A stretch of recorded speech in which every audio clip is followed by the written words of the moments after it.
Hello, good morning दोस्तों, जय हिंद, नमस्कार। आप लोगों का हार्दिक स्वागत एवं अभिनंदन बंदन है आपके अपने YouTube channel double A academy में। चलिए मेरे दोस्त, हमने आप लोगों को हिंदी में साहित्यिक हिंदी पढ़ा रहा था। साहित्यिक हिंदी में हमने आप लोगों को रस पढ़ा दिया था, छंद पढ़ा दिया था, अलंकार अलंकार पढ़ा रहे थे। अलंकार में आप लोगों को हमने शब्दालंकार दे दिया था, अर्थालंकार उसमें कहाँ तक पहुंचे थे, तो उसमें आपको उत्प्रेक्षा अलंकार का वीडियो बना दिए थे या उत्प्रेक्षा अलंकार की क्लास आप लोगों को दे दिए थे। आगे हम आज आप लोगों के लिए लेकर आए हैं भ्रांतिमान अलंकार। कौन सा अलंकार मेरे दोस्त? तो आज जो आप लोगों के लिए है वह है भ्रांतिमान अलंकार। भ्रांतिमान अलंकार आज आप लोगों के लिए लेकर आया हूं भ्रांतिमान अलंकार की कक्षा। आज की कक्षा जो रहेगी भ्रांतिमान अलंकार की होगी। किसकी होगी? भ्रांतिमान अलंकार की होगी। यहां पर किसका वर्णन किया जाएगा? तो पूरे अलंकार में आपको ब्रह्म शब्द होगा। क्या होगा? ब्रह्म होगा। क्या होगा? ब्रह्म होगा। किसमें किसमें ब्रह्म होगा? तो उपमेय को उपमान मिलेगा या उपमान में उपमेय का ब्रह्म होगा। उपमान में उपमेय का ब्रह्म होगा या उपमेय में उपमान का ब्रह्म होगा। सदृश वस्तु, समान वस्तु में भ्रम होगा। क्या होगा? भ्रम होगा। चलिए देख लेते हैं मेरे दोस्त इसका उदाहरण। उदाहरण देखेंगे बाद में, अभी इसकी क्या देखेंगे? परिभाषा देखेंगे। अभी इसकी देख लेते हैं परिभाषा। चलिए इसका क्या देख लेते हैं? परिभाषा देख लेते हैं। जहां पर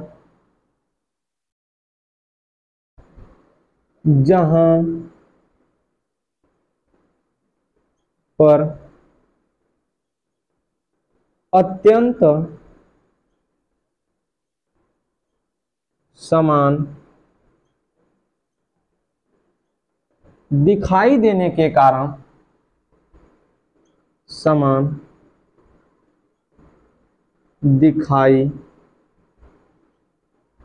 देने के कारण, जहां पर अत्यंत समान दिखाई देने के कारण उपमेय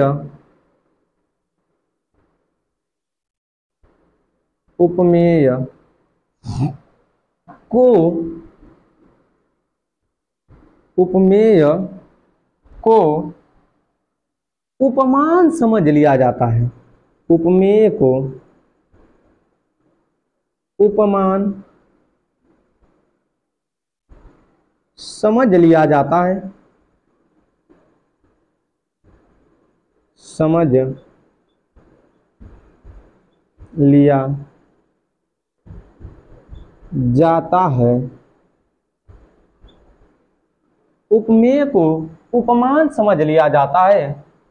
वहां पर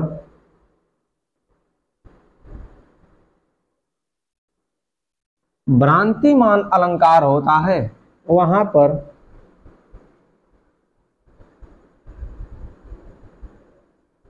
भ्रांतिमान अलंकार होता है।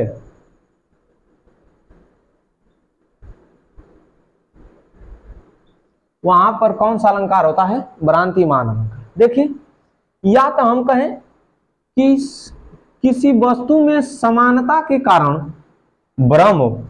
किसके कारण? समानता के कारण। देखिए, जहां पर समानता के कारण क्या पैदा हो? भ्रम पैदा हो। भ्रम पैदा हो। समानता के कारण क्या पैदा हो? भ्रम पैदा हो। क्या पैदा हो? भ्रम पैदा हो। वहां पर कौन सा अलंकार रहेगा, तो वहां पर जो अलंकार रहेगा भ्रांतिमान अलंकार है। या तो उपमेय को ही उपमान समझ लिया जाएगा, जब उपमेय को ही उपमान मान लिया जाएगा, न ही उसके समान बताया जाएगा। ये नहीं कहा जाएगा कि उपमेय उपमान के समान है, या उपमान के समान उपमेय है, या चंद्रमा के समान मुख है, या मुख के समान चंद्रमा है। नहीं कहा जाएगा ऐसा। कहा जाएगा क्या, मुख ही चंद्रमा है, या मुख को ही चंद्रमा के भ्रम में पढ़कर चंद्रमा के समान नहीं बताया जाएगा, मुख को ही चंद्रमा मान लिया जाएगा। ठीक है, तो यहां पर देखिए, जहां पर अत्यंत समान दिखाई देने के कारण या समानता के कारण, जहां पर अत्यंत समानता के कारण या समान दिखाई देने के कारण किसको, उपमेय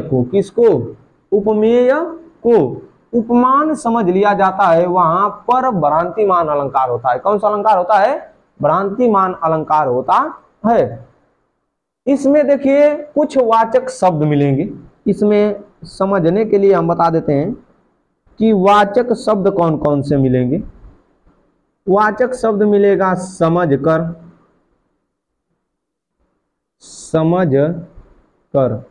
जहां पर समझ कर आए, समझी आए, समझ कर आए, समझी आए। ठीक है, आगे देखिए और क्या आएगा, समझ कर आएगा, समझी आएगा, समझ जानी, समझ जानी इत्यादि शब्द जहां पर मिलेंगे,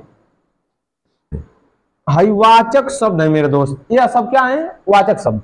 जहां पर या जिस पंक्ति में या जिस काव्य में या जिस पद्य में समझ कर, समझी, समझ, जानी शब्द का प्रयोग मिलेगा, शब्द का मिलेगा, प्रयोग मिलेगा, वहां पर कौन सा अलंकार होगा, तो वहां पर आपका भ्रांतिमान अलंकार होगा। कौन सा अलंकार, भ्रांतिमान अलंकार होगा। देखिए जहां पर समझ कर, समझी, समझ, जानी इत्यादि शब्द मिलेगा, वहां पर कौन सा अलंकार होगा, तो वहां पर भ्रांतिमान अलंकार होगा। समानता के कारण भ्रम पैदा होगा, किसके कारण, समानता के कारण भ्रम पैदा होगा, या अत्यंत समान दिखाई देने के कारण किसको, उपमेय को, किसको, उपमेय को क्या समझ लिया जाएगा, उपमान समझ लिया जाएगा। वहां पर कौन सा अलंकार होगा, तो वहां पर भ्रांतिमान अलंकार होगा। कौन सा अलंकार होगा, भ्रांतिमान। चलिए इसको मिटाएंगे, स्क्रीनशॉट लेना हो तो ले लीजिए, नहीं तो आगे बढ़ेंगे इसके उदाहरण की ओर और उदाहरण देंगे। चलिए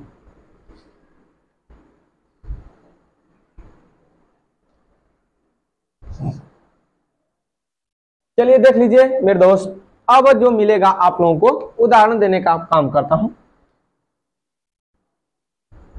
आपको उदाहरण जो मिलेगा, जानी श्याम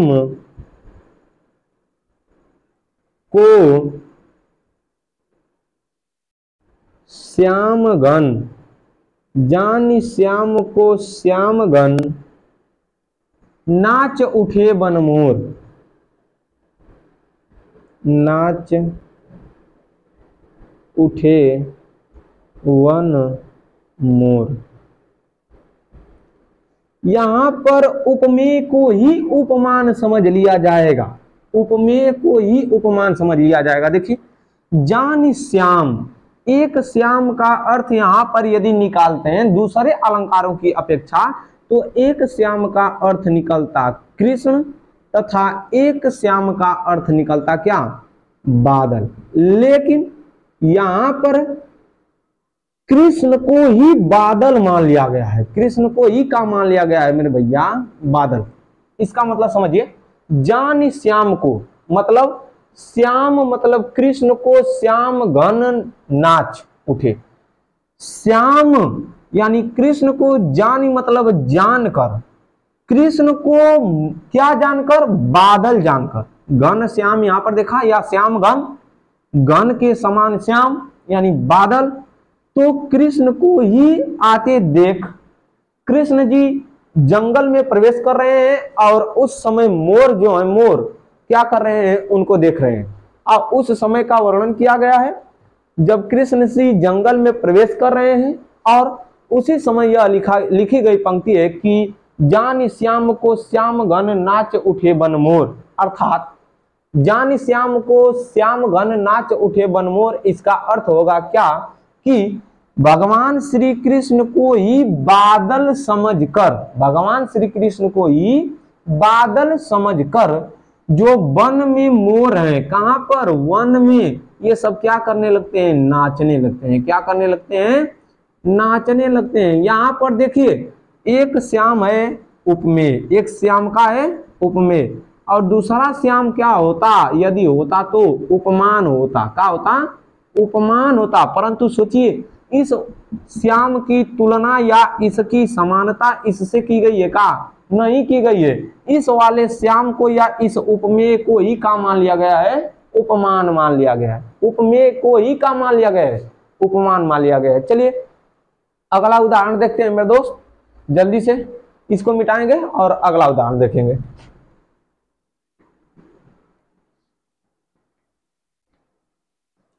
अगला उदाहरण थोड़ा बड़ा सा है। बिल विचार कर नाग सुंड में, देखिए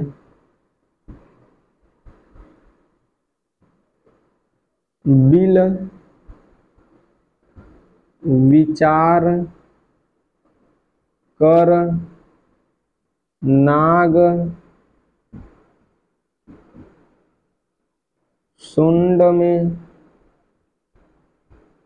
बिल विचार कर नाग सुंड में।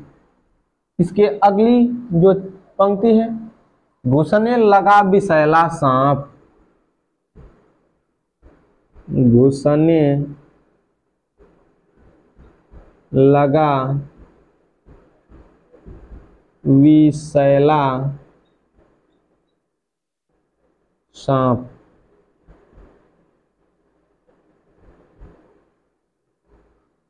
बिल विचार कर नाग सुंड में घुसने लगा विषैला सांप। बिल विचार कर नाग सुंड में घुसने लगा विषैला सांप। अगला वाला जो मिलेगा आपको उसको भी देखते हैं कि काली एक समझ कर विषधर को, काली एक समझ विषधर को, समझ विषधर, काली एक समझ विषधर को उठा लिया, उठा लिया। देखिए बिल विचार कर नाग सुंड में घुसने लगा विषैला सांप, काली एक समझ विषधर को उठा लिया गजने, उठा लिया गज ने जट आप। ठीक है, इसको समझने का प्रयास करेंगे मेरे दोस्त। यह बहुत कठिन नहीं है, इसको समझते हैं, देखते हैं। दिख रहा है पूरा, हाँ पूरा दिख रहा है। चलिए देखें, बिल विचार कर नाग सूंड में घुसने लगा विषैला सांप। यहां पर बिल विचार कर, बिल मतलब जो बिल बनाई जाती है मिट्टी के अंदर, मूस का बिल, ठीक है, चींटी का बिल। आगे देखिए, वही बिल विचार कर मतलब समझ कर, कहां नाग, कहां सूंड में घुसने लगा। आगे देखिए, यहां पर वर्णन किया गया है कि रास्ते से एक हाथी जा रही है और उस रास्ते में एक सर्प का हुआ है, लेटा हुआ है, और हाथी सर्प को ईख समझ लेती है और सर्प हाथी के सूंड को बिल समझ लेता है। दोनों में भ्रम की स्थिति पैदा हो जाती है और उस समय जिस क्रिया की उत्पत्ति होती है या क्रिया के परिणाम स्वरूप एक अलंकार का वर्णन किया जाता है, उस अलंकार को कहते हैं भ्रांतिमान अलंकार। कौन सा अलंकार? भ्रांतिमान अलंकार। तो चलिए, इसमें हमने बताया है कि बिल विचार कर नाग सूंड में घुसने लगा विषैला सांप। जहरीला सांप सूंड में, किसके सूंड में? तो हाथी के सूंड में बिल समझ कर क्या करने लगा? घुसने लगा। काली ईख समझ विषधर को उठा लिया गजने झट आप।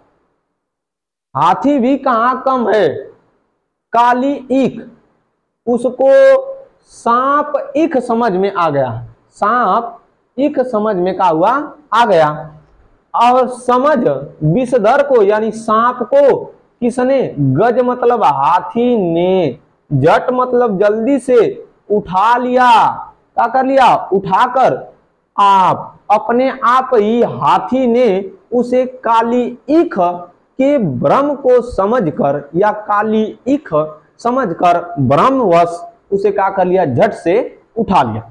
सोचिए, यहां पर भ्रम की स्थिति पैदा हुई है। कैसे भ्रम हुआ? सांप ने, किसने?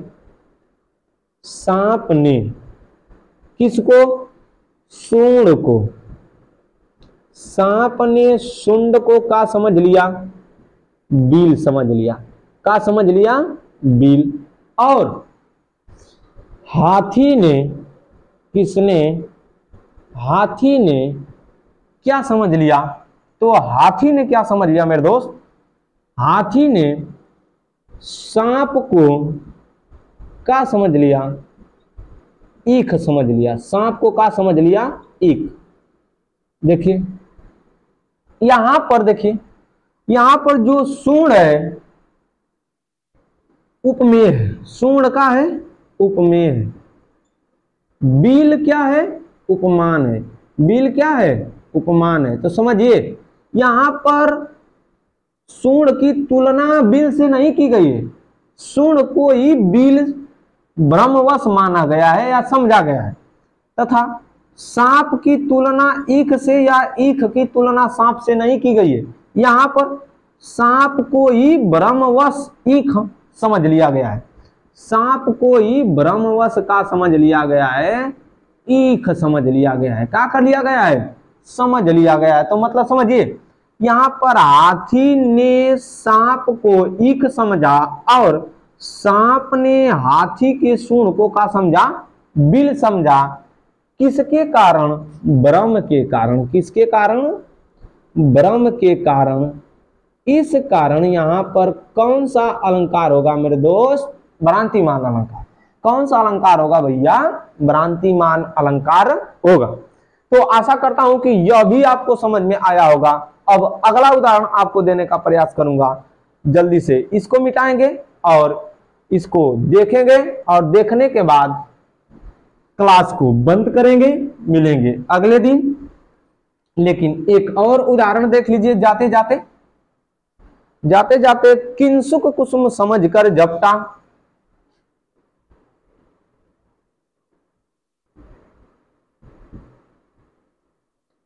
किंसुक कुसुम समझकर, किंसुक कुसुम समझकर झपटा।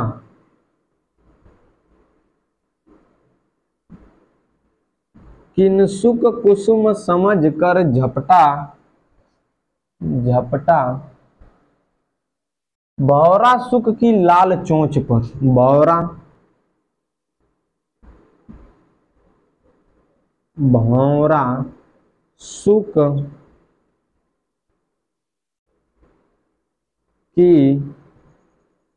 लाल चोंच पर। चोंच पर किंसुक कुसुम समझ कर झपटा, भौरा सुख की लाल लाल चोंच पर। अगली पंक्ति आपको मिलेगी, तोते ने निज चोंच चलाई।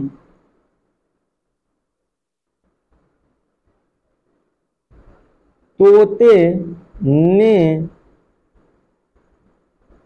निज चोंच चलाई। तोते ने निज चोंच चलाई। तोते ने निज चोंच चलाई, जामुन का फल उसे सोचकर। जामुन का फल उसे सोचकर, उसे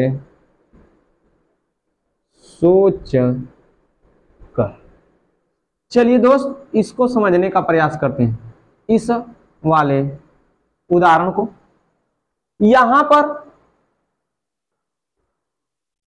सावन के महीने का पहला पक्ष शुरुआत है, उस समय का वर्णन किया गया है, जिस समय जामुन का फल और पलाश का फल फला हो और पलाश अपने पुष्प को लिया हो और जामुन फलकर पकने की अवस्था में आ गई है, उस समय का यह वर्णन किया गया है। और वर्णन करते समय कैसे वर्णन किया गया है तो उसको देखते हैं।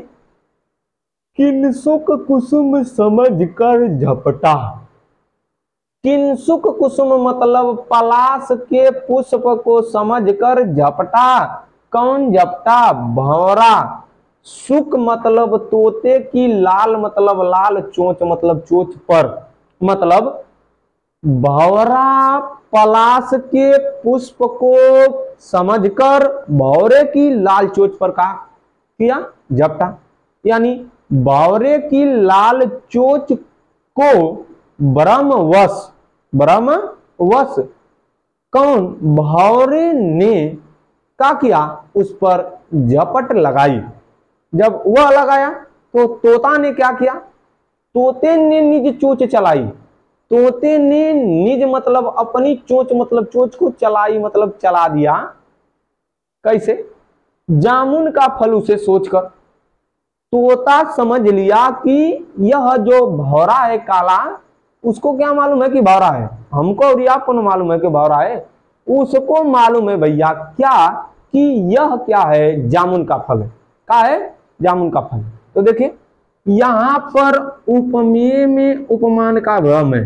उपमेय में किसका भ्रम है? उपमान का भ्रम है। किसका भ्रम है? उपमान का भ्रम है। उपमेय में किसका भ्रम है? उपमान का भ्रम है। ठीक है, चलिए देख लेते हैं।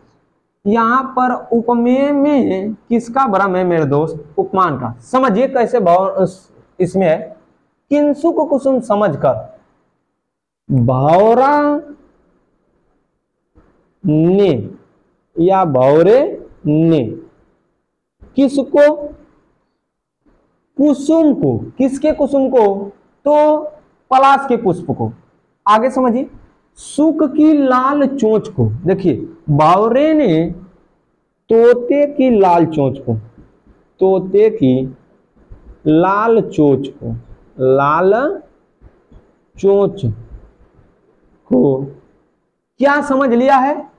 पलाश का पुष्प समझा है। क्या? पलाश का पुष्प समझ लिया। सोचिए, तोते ने किसको? अरे भौरे ने तोते की लाल चोंच को, किसको? लाल चोंच को का समझ लिया है? पलाश का पुष्प समझ लिया। किसका पुष्प? पलाश का पुष्प समझ लिया है। और यह तो भौरे ने सोचा, लेकिन तोते ने क्या सोच लिया है? तोते ने क्या सोचा है? तो तोता ने क्या सोच लिया? भौरे को जामुन का फल समझ लिया। भौरे को जामुन का फल समझ लिया है। जामुन का फल समझा है। क्या समझा है? जामुन का फल। किसके कारण यह उत्पन्न हुआ है? तो ब्रह्म के कारण, किसके कारण? ब्रह्म के कारण। इस कारण यहां पर कौन सा अलंकार होगा? भ्रांतिमान अलंकार। कौन सा अलंकार होगा? भ्रांतिमान अलंकार होगा। कोई दिक्कत? आशा करता हूं मेरे दोस्त कि यह आप लोगों को भ्रांतिमान अलंकार की कक्षा अवश्य अच्छी लगी होगी, समझ में आया होगा। मिलेंगे अगले दिन, तब तक के लिए जाने की इजाजत दीजिए। तब तक के लिए धन्यवाद। मिलेंगे अगले दिन अगली कक्षा के साथ, अगला अलंकार लेकर आऊंगा। तब तक के लिए धन्यवाद मेरे दोस्तों। जय हिंद, नमस्कार।